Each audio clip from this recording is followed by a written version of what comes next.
IATV filɛba jama Mali kɔnɔ ani Mali kɔ kan aw minnu tɛ sɛgɛn an lajɛli la sanga ni waati ni aw ka bamanankan kunnafoni waati selen a y'aw danse.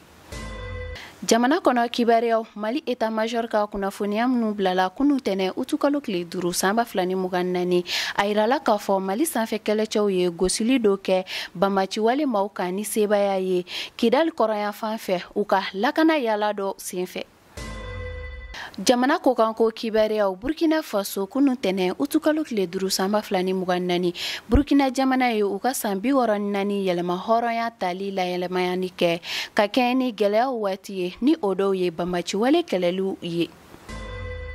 Alisa Anthony jamana kokanko kibaruyaw ye Niger Ameriki ye u ka sɔrɔdasiw dagayɔrɔ laban datugu Niger jamana kan ka kɛɲɛ ni kunu tɛnɛ utu kalo tile 5 san 2024 Agadez dugu kɔnɔ i n'a fɔ a yamaruyara cogo min na Niger jamana ɲɛmaw fɛ.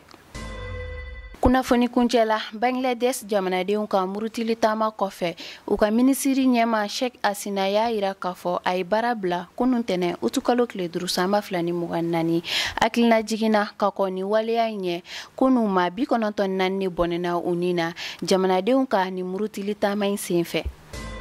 Ni kunnafoni damadɔ ne bɛ dansigi kɛ an ka bidon kibaruyaw la aw ni ce aw ka ɲamadaliw la IATV tele n b'aw dɛmɛ ni aw ka laɲiniw sabati aw k'an bɛn diɲɛ waati wɛrɛ.